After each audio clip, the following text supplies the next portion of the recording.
नमस्ते बच्चों। आज की इस क्लास में हम कक्षा 6 की गणित की प्रश्नावली 5.6 के सवालों को हल करेंगे, जिसमें हम सभी प्रश्न हैं वो हल करने वाले हैं। अध्याय 5 है प्रारंभिक आकारों को समझना।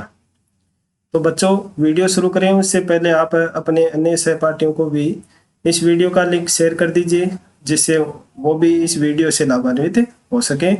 वीडियो आपको पसंद आए तो इसको लाइक करें। चैनल पर यदि पहली बार आए हैं तो चैनल को सब्सक्राइब कर बेल आइकन के ऑल बटन को अवश्य प्रेस कर लें, ताकि चैनल पर अपलोड होने वाले प्रत्येक वीडियो की सूचना आपको समय पर प्राप्त होती रहे।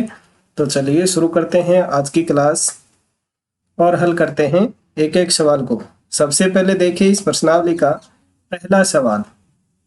इस प्रश्नावली का पहला सवाल दिया गया है, निम्नलिखित त्रिभुजों के प्रकार लिखिए। तो ये प्रश्नावली पढ़ाने से पहले मैंने आपको त्रिभुज के प्रकार जो भुजाओं के आधार पर और कोण के आधार पर थे वो बताए थे। यदि आपने वो वीडियो नहीं देखा है तो उसका लिंक आपको यहाँ आई बटन और नीचे वीडियो के डिस्क्रिप्शन बॉक्स में मिल जाएगा, वहां से आप उस वीडियो को देख सकते हैं।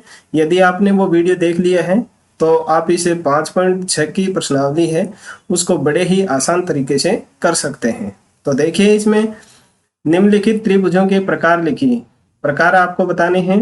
तो यहाँ ए वाला पार्ट है, उसमें दिया गया है त्रिभुज जिसकी भुजाएं 7 सेंटीमीटर, 8 सेंटीमीटर और 9 सेंटीमीटर है। तो उसका प्रकार हमें बताना है। तो जो ऐसा त्रिभुज होता है जिसकी तीनों भुजाएं अलग अलग माप की होती हैं, तो वह कहलाता है विषम बाहु त्रिभुज। कौन सा त्रिभुज कहलाता है? विषम बाहु त्रिभुज। नाम लिख दीजिए आप, विषम बाहु त्रिभुज। तो ये हो गया एक आंसर। दूसरा बी वाला देखिए, त्रिभुज एबीसी है जिसमें एबी की माप 8.7 सेंटीमीटर है, एसी की माप 7 सेंटीमीटर है और बीसी की माप 6 सेंटीमीटर है। तो यहाँ भी देखिए तीनों भुजाएं अलग अलग माप की हैं, तो इसका आंसर है वो भी क्या हो जाएगा? विषम बाहु त्रिभुज। ये भुजाओं के आधार पे हैं, भुजाएं तीनों अलग अलग हैं, तो वो हो गया विषम बाहु त्रिभुज। ठीक है, पहला और दूसरा दोनों विषम बाहु त्रिभुज। अब देखिए तीसरा, त्रिभुज पी क्यू आर में पी क्यू बराबर क्यू आर बराबर आर पी बराबर 5 सेंटीमीटर। यह बराबर का मतलब है कि पी क्यू के बराबर में क्यू आर है, क्यू आर के बराबर में आर पी है, और इन सब की माप क्या है? 5 सेंटीमीटर है। यानी तीनों भुजाएं जिस त्रिभुज की बराबर होती हैं तो वह कहलाता है समबाहु त्रिभुज। कौन सा त्रिभुज? समबाहु त्रिभुज। यानी जिसकी तीनों भुजाएं बराबर हों तो वह होता है समबाहु त्रिभुज। अब देखिए डी का, त्रिभुज डी एफ में कोण डी की माप 90 डिग्री है। तो ऐसा त्रिभुज जिसमें एक कोण समकोण हो तो वह कहलाता है कोण के आधार पर समकोण त्रिभुज। कौन सा त्रिभुज? समकोण त्रिभुज। कम से कम एक कोण समकोण होता है या 90 डिग्री का होता है, तो उसको हम कहते हैं समकोण त्रिभुज। ये कोण के आधार पे प्रकार हो गया। अब ई का देखिए, त्रिभुज एक्स वाई जेड में कोण वाई की माप 90 डिग्री और अक्ष बराबर वाई, अक्ष वाई बराबर वाई जेड। तो यहाँ देखिए दो भुजाएं बराबर हैं और एक कोण समकोण है। तो यहाँ दो प्रकार हो गए। एक तो हो गया समद्विबाहु त्रिभुज। कौन सा त्रिभुज? समद्विबाहु त्रिभुज। समद्विबाहु त्रिभुज। और इसका दूसरा प्रकार हो गया कोण के आधार पर हो गया समकोण त्रिभुज। कौन सा त्रिभुज? समकोण त्रिभुज। आप चाहे तो इन दोनों नामों को मिलाकर के बोल सकते हैं समद्विबाहु समकोण त्रिभुज या समकोण समद्विबाहु त्रिभुज। इस तरह से आप इसको बोल सकते हैं, या आप अलग अलग प्रकार भी इनके बता सकते हैं कि दो भुजाएं बराबर हैं तो समद्विबाहु त्रिभुज और एक कोण 90 डिग्री है तो समकोण त्रिभुज। अब देखिए त्रिभुज एल एम एन जिसमें कोण एल की माप 30 डिग्री, एम की माप 70 डिग्री और एन की माप है वो है 80 डिग्री।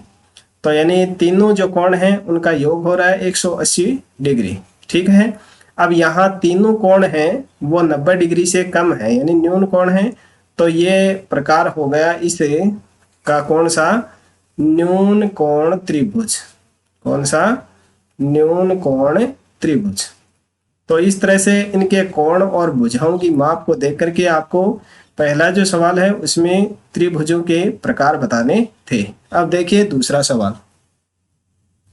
दूसरा सवाल है उसमें भी आपको त्रिभुज के प्रकार हैं उन्हीं से सुमेलित करना है। यानी एक तरफ त्रिभुज की माप दी हुई है, दूसरी तरफ त्रिभुज के प्रकार दे रखे हैं, तो इनका आपको मिलान करना है।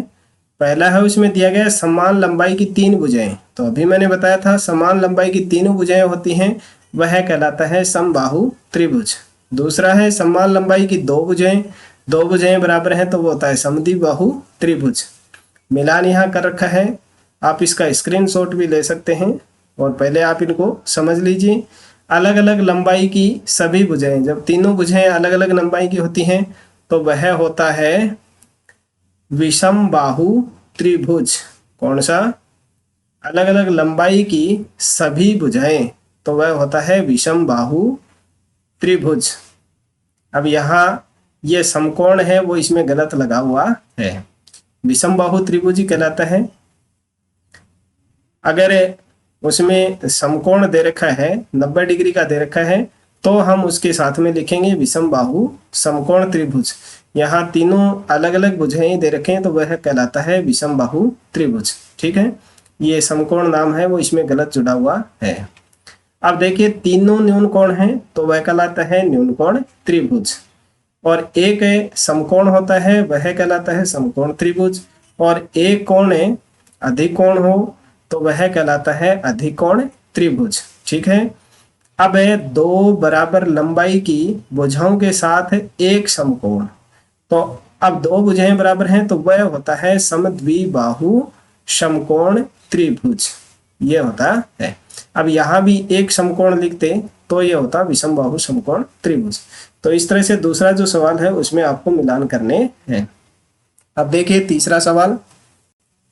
तीसरा सवाल है उसमें कुछ कोण के चित्र दे रखे हैं, उन्हें चित्र को देख करके आपको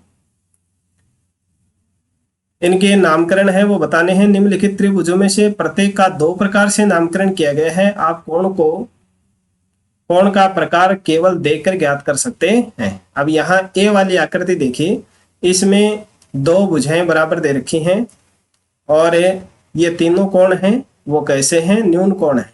तो पहला प्रकार इनका कोण के आधार पर तो हो जाएगा न्यून कोण त्रिभुज। यहाँ मैंने आंसर इनके लिख रखे हैं, कोण के आधार पर तो प्रकार होगा न्यून कोण त्रिभुज और भुजाओं के आधार पर हो जाएगा समद्विबाहु त्रिभुज। ठीक है, दूसरा देखिए इसमें 8, 15 और 17 तीनों भुजाएं अलग अलग हैं तो भुजाओं के आधार पर तो हो गया विषम बाहु त्रिभुज।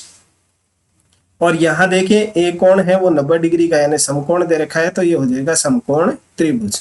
ठीक है, एक प्रकार कोण के आधार पर समकोण त्रिभुज, भुजाओं के आधार पर विषम बाहु त्रिभुज। तीसरे को देखिए आप, 2 भुजाएं बराबर दे रखी हैं 7-7 सेंटीमीटर की, तो भुजाओं के आधार पे हो गया समद्विबाहु त्रिभुज, और एक कोण यहाँ अधिक कोण दे रखा है तो कोण के आधार पर हो जाएगा अधिकोण त्रिभुज। ठीक है, ये सी का आंसर। अब देखिए डी वाला है, उसमें 2 भुजाएं बराबर दे रखी हैं 10-10 सेंटीमीटर की, तो समद्विबाहु त्रिभुज, और एक कोण समकोण है तो हो गया समकोण त्रिभुज। अब ई वाला देखिए, उसमें तीनों भुजाएं बराबर हैं तो समबाहु त्रिभुज, भुजाओं के आधार पर समबाहु त्रिभुज, और तीनों कोण हैं वो न्यून कोण है यानी 90 डिग्री से कम आपको नजर आ रहे हैं तो ये हो जाएगा न्यून कोण त्रिभुज, ये ई का आंसर। अब देखिए एफ वाला है, उसमें 9, 10 और 15 तीनों भुजाएं अलग अलग हैं तो विषम बाहु त्रिभुज। अब एक कोण अधिक कोण है तो ये अधिक कोण त्रिभुज। तो इस तरह से 5.6 की प्रश्नावली है, उसमें आपके 3 सवाल थे। तीनों सवाल मैंने आपको यहाँ करके हल करके बताए हैं। आशा है वीडियो आपको पसंद आया होगा तो इसको लाइक कर दीजिए, अपने अन्य साथियों को शेयर कीजिए। चैनल पर यदि पहली बार हैं तो चैनल को सब्सक्राइब करना ना भूलें। मिलते हैं अगले वीडियो में अगली प्रश्नावली के सवालों को हल करने के लिए। तब तक के लिए नमस्ते। इस वीडियो को देखने के लिए आप सभी का धन्यवाद।